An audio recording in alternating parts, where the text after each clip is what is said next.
You fool! Warren is dead.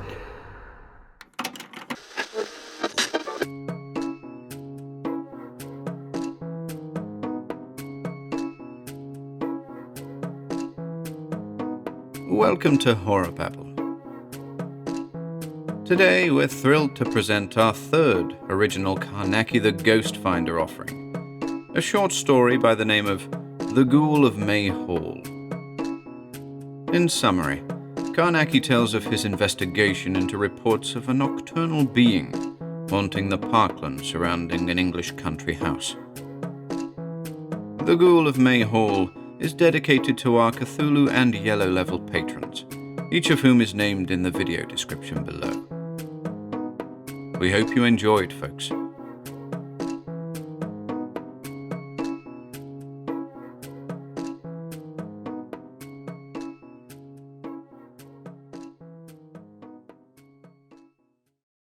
The Ghoul of May Hall, a Carnacki the Ghost Finder story, by Ian Gordon, based on characters created by William Hope Hodgson. "It should come as no surprise, gentlemen," said Carnacki, taking his customary seat by the mantelpiece, "that I've a compelling tale to tell." Our host lit his pipe, whilst the rest of us, Arkwright, Jessup, Taylor, and I, gathered round him. "I've been north again," he continued, gesturing northwest with a lazy thumb, "to May Hall, a country house in the West Pennines. It all began with a wire from the man of the house, John May, calling for a meeting at my earliest convenience, regarding a mysterious prowler spotted roaming the grounds of the Hall after dark. I'd have rejected May's request, referring him to the police in the process, if it hadn't been for his use of a certain curious word, ghoul. It's a striking word, isn't it, chaps? Beckford's forays into the folklore of ancient Arabia continue to haunt us, it would seem. With visions of ravenous beasts plaguing my every step, I made my way up to the sprawling estate and met with May by the northeast gateway lodge. Dark clouds conspired as I shook his hand, and, as we traversed the grounds by means of horse-drawn carriage, hailstones the size of cricket balls fell from the sky. It's an attractive house, chaps, some 3 stories, red brick, justly typical of what you might expect of an English country house. But, as we approached, I happened to notice that one of the tall casement windows occupying the ground floor of the hall's west wing was boarded up, marring its exterior beauty. This, as you might imagine, aroused my curiosity somewhat. We waited for the worst of the weather to pass before climbing from the wagon. Thereafter, we entered the hall proper through its southeast entrance. Situated in the quiet splendor of the hall, I took a moment to address the condition of the boarded-up window, in response to which May remarked that his nocturnal visitor, or ghoul, had that very morning at a little after 2 a.m. tossed a large stone at the glass, in what May presumed was a failed attempt to gain access to the property.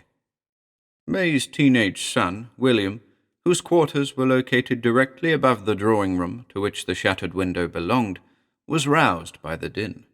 He rushed to the bedroom window, flung it open, and shrieked like a banshee as he beheld the creature below, gawking at the aperture it had so crudely created. Interestingly, William's screams seemed to startle the thing, and off it fled into the murky night. The groundskeeper, Armstrong, with assistance from May and his fearful son, saw to the detritus and boarded up the window, fearing the ghoul's return. Fortunately, the thing hadn't returned. As May concluded his account, Mrs. May, accompanied by young William and the housekeeper, Miss Fletcher, joined the 2 of us in the entrance hall. I was introduced to all 3, after which Miss Fletcher disappeared into the depths of the house in order to fetch tea and biscuits. With the drawing-room out of bounds for the time being, we repaired to the library. I must admit, chaps, if I hadn't been there on business, I'd have been up to my ears in May's impressive collection of Renaissance literature. Miss Fletcher reappeared shortly after, and, caps in hand, we entered into conversation. "Tell me how all this began," I invited. "It started a few weeks ago," said May in a firm voice. "William was tracking deer in the northwest woods, the old jewels we call them, when he caught the scent of something foul in the air. Tell the man, William." And so the youngster, stiltedly, proceeded to elaborate, describing both its approximate location in the old jewels and the horrible stench that appeared to be emanating from an inconspicuous spot surrounded by dense ferns. "The following morning," said May, picking up where his son left off, "the two of us returned to the spot in question, only to discover a sizable hole in the ground from which that damnable odour was issuing forth, polluting the very air about us."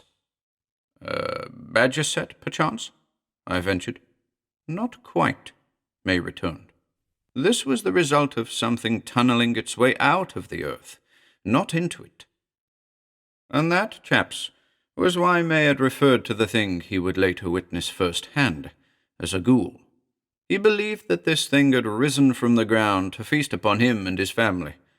Why, I hear you ask? Because several members of May's staff had recently disappeared. The head gardener, McCulloch, had been the first to vanish, last seen mowing the lawns to the west of the house. The housemaid, Dawson, was next to go, disappearing after a stroll in the walled garden to the south of the house. And the hall boy, Thompson, had never returned from an errand he'd been assigned in a neighbouring village.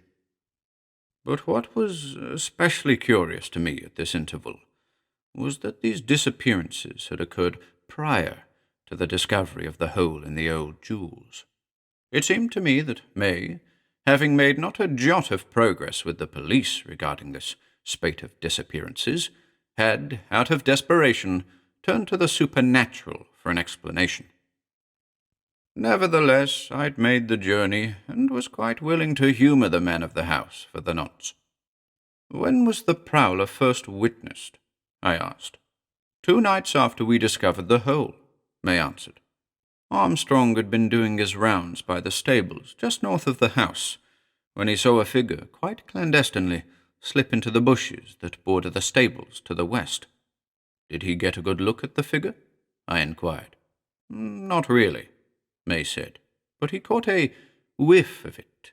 A terrible, pungent odour was how he described it. The foul stench of death, rather like that which William happened across in the woods." The second sighting of the ghoul, according to Mrs. May, was by the south pond, just after sunset. She had been taking her after-dinner stroll, as was her custom, enjoying the last vestiges of daylight hovering above her like the fingers of phantoms, when she too caught an odour on the cool spring air. Turning to meet its source, she saw a hunched figure. A leper was her first thought, edging towards her along the water's edge. She described it as being almost quadrupedal in nature, much like an ape, sniffing the air as it went. At a troubling distance of approximately 30 feet, she'd seen all her startled eyes permitted her to see. She emitted an almighty screech, which resulted in the thing turning and fleeing. Now, it may have occurred to you at this point, chaps, that this would-be ghoul of ours was of a nervous disposition. It hid from the groundskeeper, fled from Mrs. May, and bolted too when confronted by William at his bedroom window. What sort of creature, if creature it was I up against? If this timid thing had indeed been responsible for the mysterious disappearances of 3 staff members, how had it managed to pluck up the courage to overwhelm them? In any case, I listened to the rest of the yarn as May spun it, and took note of 2 further sightings of the prowler, in which the mysterious figure that sometimes walked and other times crawled fled at the first sign of detection. Naturally, my first objective was to make a sweep of the house in order to determine its weaknesses. This I insisted I conduct alone. If the ghoul was attempting to gain access to the property for some reason, I felt it prudent to ensure all potential points of ingress were taken care of. As it was, the house was sufficiently secure, suffering only from the sheer quantity of tall casement windows, which were, as had already been clearly demonstrated, vulnerable to projectiles. The first indication that something was amiss within the house, as opposed to without, was observed in a tour of the cellars. The cellars of May Hall are expansive, a veritable warren of interconnected chambers, many of which are reserved exclusively for the storage of foodstuffs and wine. One of these chambers, ostensibly, belonged to the housekeeper, Miss Fletcher.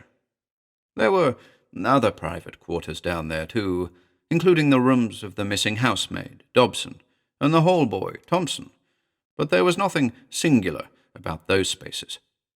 What was remarkable about Fletcher's space, however, was a rather noxious odour, arising, apparently, from a vast cauldron of sorts in a corner of the chamber. Fletcher, a short, middle-aged woman with round, crimson cheeks, insisted that the contents of the pot comprised a number of unpopular ingredients, malodorous cheeses that were the chief elements of a stew she casually referred to as layman's tonic. Fletcher, who was on hand to answer my questions, invited me to taste the concoction, an invitation I politely declined, whilst doing my utmost to prevent my brow from furrowing in its presence. But as I said, chaps, there was something amiss down there. I felt quite strongly that the pungent potion the diminutive housekeeper was in the act of producing down there had another purpose, to disguise another smell, perchance. Fletcher's chamber, too, was the only room in the cellars in which I observed a number of items not quite befitting an honest member of staff. Though these oddities were few and unlikely to be the subject of May's scrutiny, they did not escape my attention. Unusual books such as Don L'Ombre and the Sorcerella, preserved insects and macabre osteological specimens, queer jars and frightful waxen masks. These are just the things that come to mind when looking back, you see. And there was something in Miss Fletcher's very manner that was impossible to ignore. A furtive vigilance. Wherever I wandered in that chamber of hers, I felt her tiny eyes at my back, paying close attention to my every move. I returned to the comfort of the library, where I reconvened with May. Immediately he inquired as to my progress, a look of hopefulness clinging to his striking features. Pushing my concerns regarding the housekeeper aside for the present, I informed the man of the house that nothing appeared to be amiss, and apprised him of my intentions for the forthcoming night. "If the thing is wont to return this evening," I said, "then I should be prepared. If it is indeed a ghoul, as you say, then it'll be necessary for me to be armed with the means to take it into custody, so to speak." May seemed to shrink at my mention of apprehending the thing, in response to which I reassured him that I was capable of doing so alone, and would, in fact, prefer to do it that way. You see, chaps, if we were indeed in the midst of a creature that had very recently spawned from the cold earth of the old jewels, then I felt it pertinent to capture it in order to determine its objective.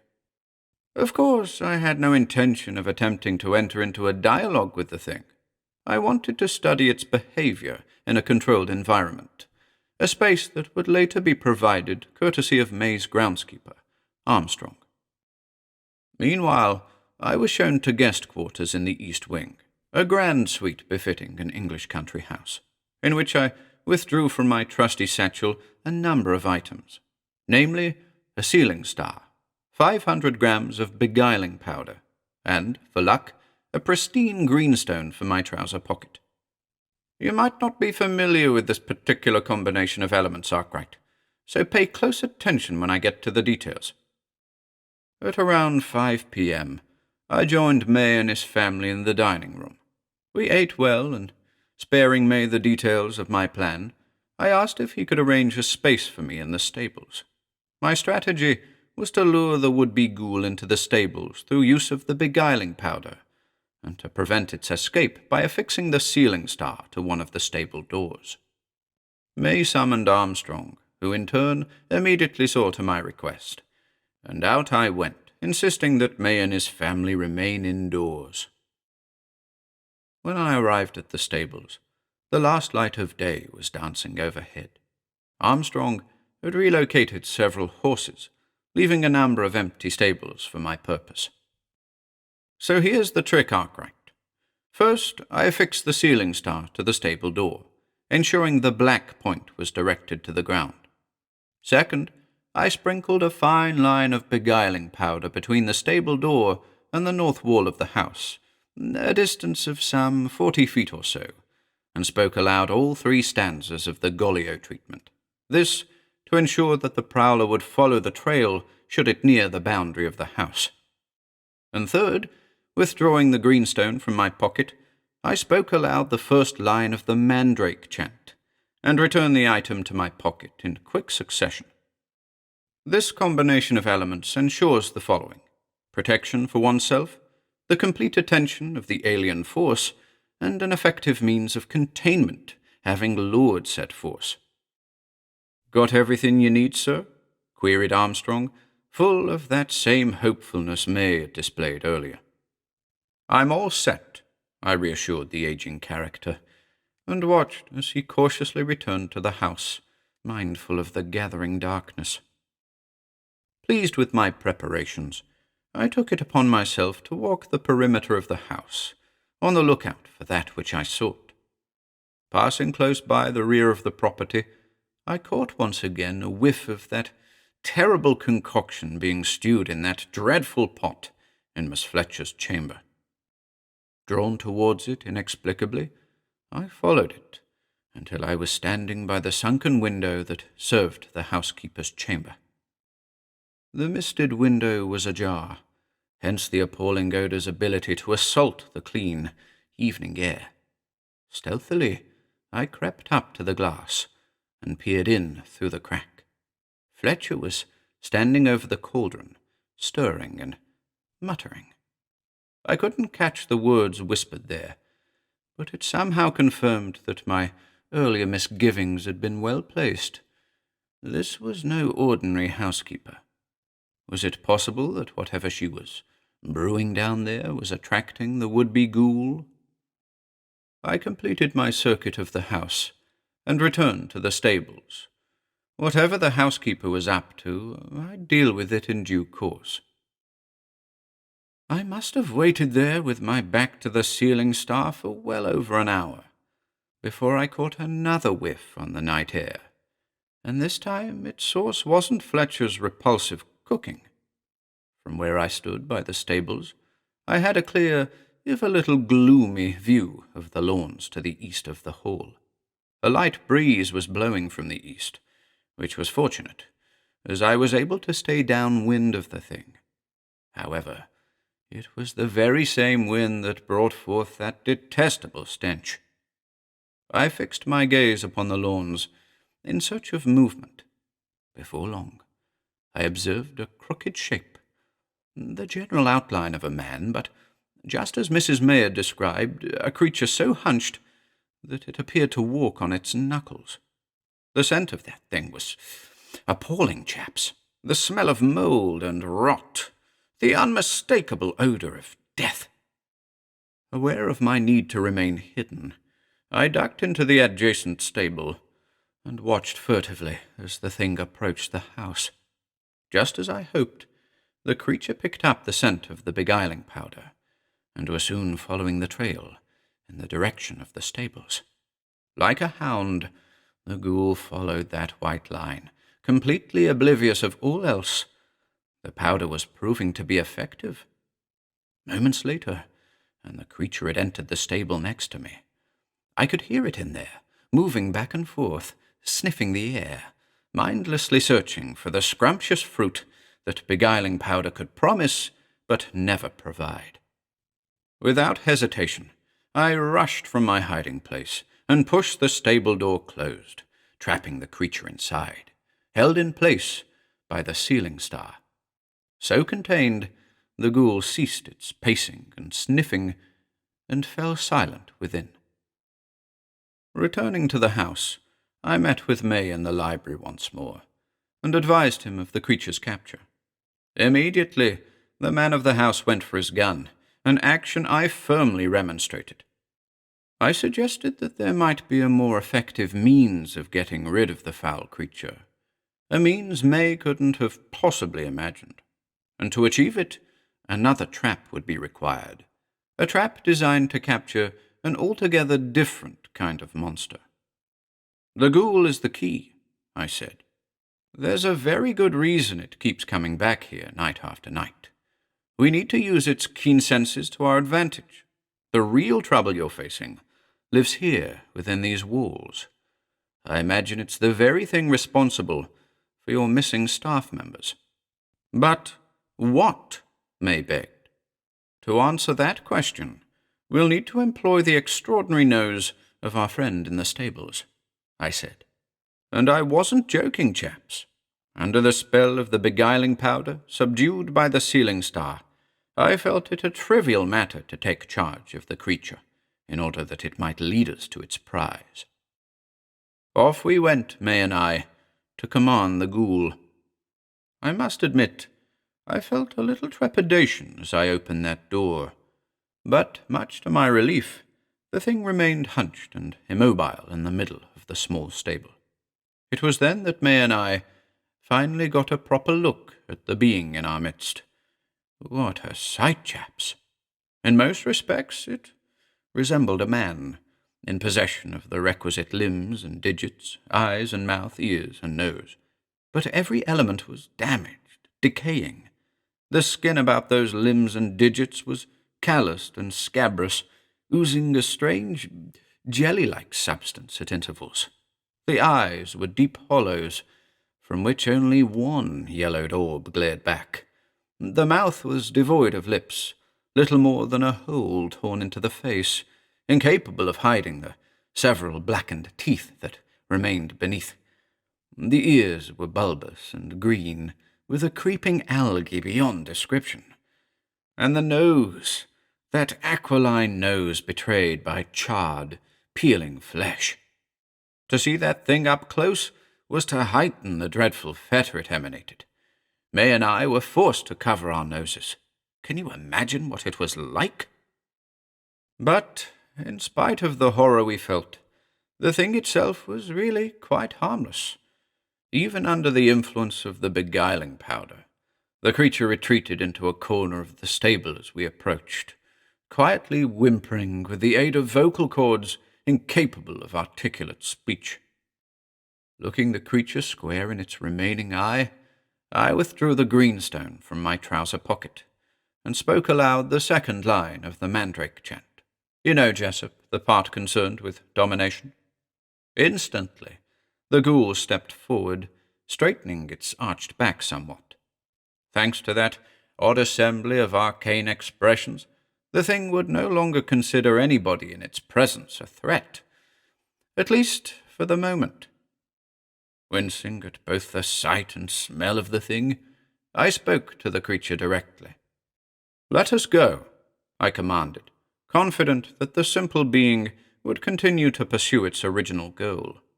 Moments later, the ghoul passed in front of me, and resumed its hound-like walk in the direction of the house. You should have seen the look on John May's face, chaps. Positively bemused he was, as, by the light of a partially obscured moon, we followed the strange creature across the yard separating the stables from the hall, and followed the perimeter of the building towards its southeast entrance. Like a dog left out in the rain, the ghoul approached the grand double doors and pawed at the panels, its cracked and serrated fingernails generating small strips of would-be kindling. May was kind enough to open the door for the creature, all the while wincing in its presence, that look of befuddlement pasted across his face unshakable. Into the entrance hall we walked, trailing the ghoul as we went. I heard a stifled scream on behalf of Mrs. May, who was watching from the top of the grand stairs with young William. In silence, we followed our apathetic guide, as it veered towards the descending staircase leading to the cellars below.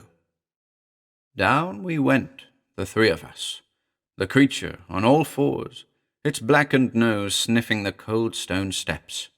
Myself, the influential greenstone clutched firmly in my right hand, and May, the mystified man of the house, strolling in the lee of the supernatural. Can you picture it, chaps? Soon enough, we came upon the expected chamber, Miss Fletcher's quarters, the room from which, even in the presence of the foul-smelling ghoul, that noxious stink was emanating from a perpetually broiling cauldron. But was it emanating from that cauldron? The answer, chaps, is that the boiling pot had indeed a part to play in the festering stench down there, but it wasn't what drew the attention of our ghastly guide. Miss Fletcher watched as the three of us entered her chamber.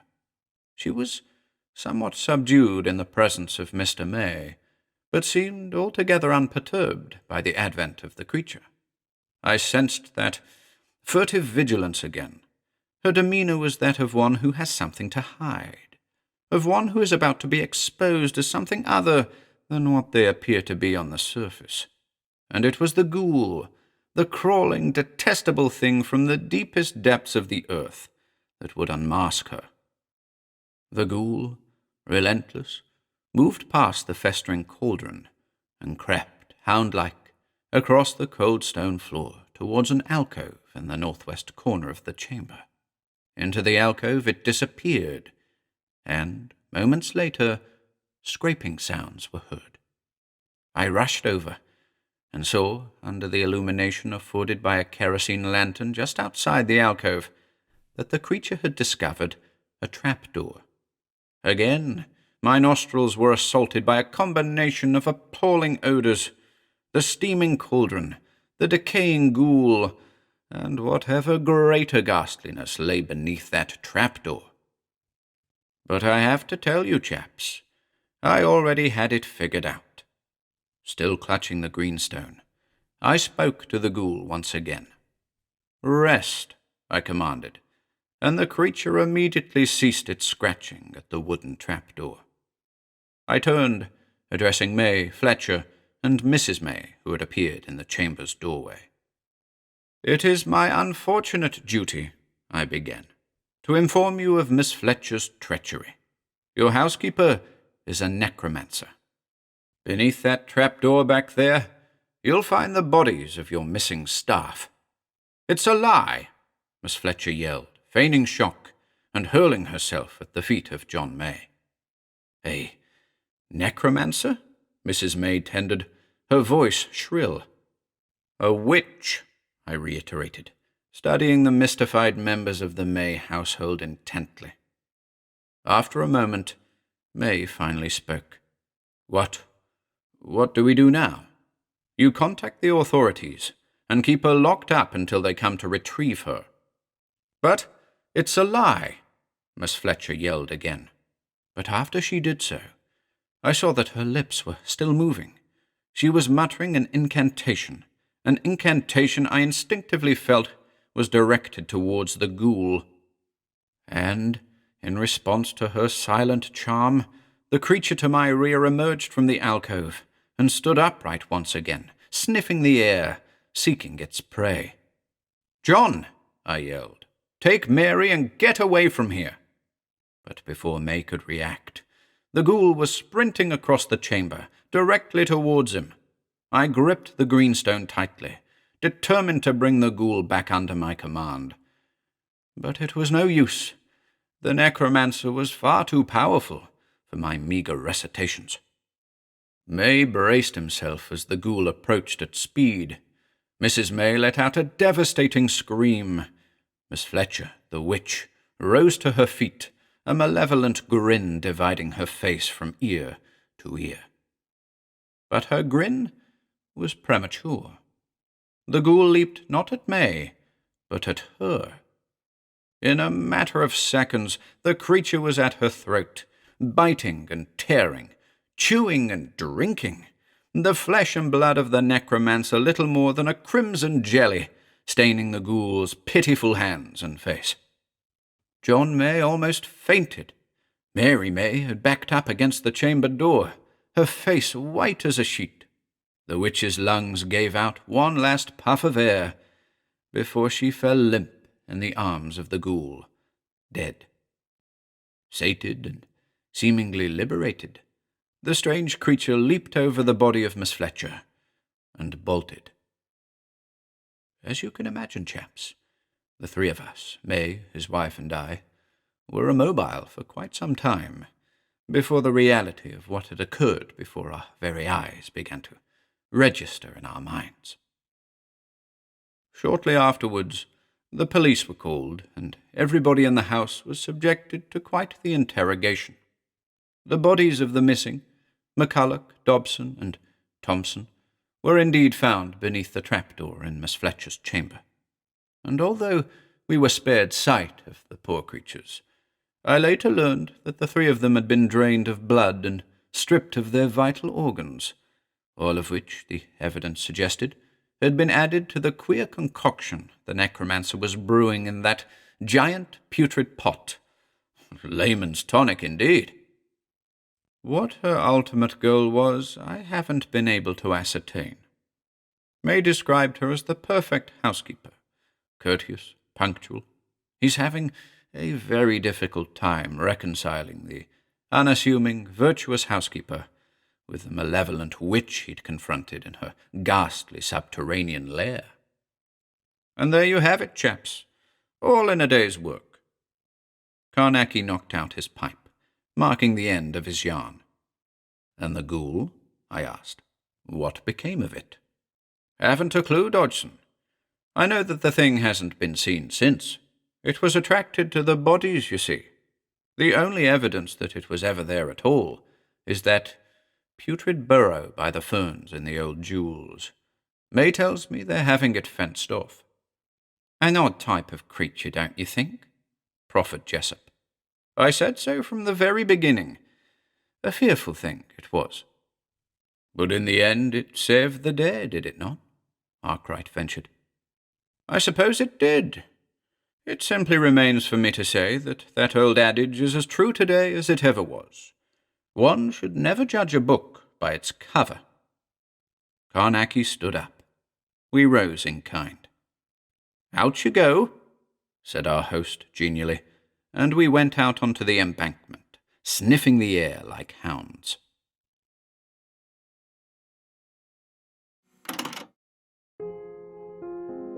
If you enjoyed listening today, be sure to subscribe to the channel by hitting the red subscribe button below. After doing so, click the bell icon next to the subscribe button to receive new content notifications. If you'd like to support our work and receive exclusive perks, consider becoming a channel member by clicking the join button below. To support us in other ways, see the video description for links to our Bandcamp and Patreon pages, our merch store over at Teespring, and further information relating to our releases on Audible, iTunes, and Spotify. And until next time,